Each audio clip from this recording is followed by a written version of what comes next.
ការប្រកួត Premier League ដ៏គួរឲ្យចាប់អារម្មណ៍រវាង Chelsea ទល់នឹង Aston Villa ម៉ោង 12:30 នាទីយប់នេះក្រុមតាវខៀវ Chelsea នឹងបើកទ្វារស្វាគមន៍ក្រុមខ្លាំង Aston Villa នៅកីឡាដ្ឋាន Stamford Bridge បងប្អូនត្រៀមខ្លួនមើលហើយឬនៅព្រោះគូនេះជួបគ្នាពេលណាគឺល្អមើលពេលហ្នឹង Chelsea ក្នុងផ្ទះរដូវកាលនេះគឺលេងសម្រុកសាហាវណាស់ពិសេសគឺតំបន់ប្រយុទ្ធដែលមាន Cole Palmer, Joao Pedro និង Pedro Neto ប៉ុន្តែបញ្ហារបស់ Chelsea គឺការពារផ្លេចខ្លួន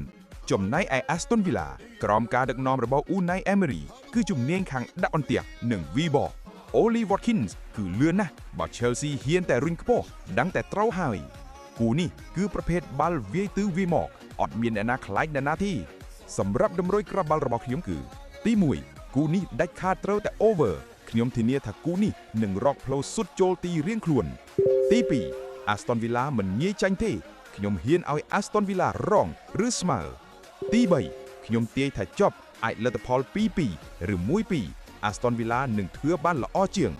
ចុះបងប្អូនវិញយល់ថា Cole Palmer ឬក៏ Oli Watkins អ្នកណានឹងសុទ្ធបាល់បានយប់នេះបើគិតថា Chelsea ខ្លាំងសូម comment ពាក្យថាតាវខៀវមកតែខ្ញុំគិតថា Villa នឹងមិនចាញ់ទេបងប្អូនហ៊ានតាមអប់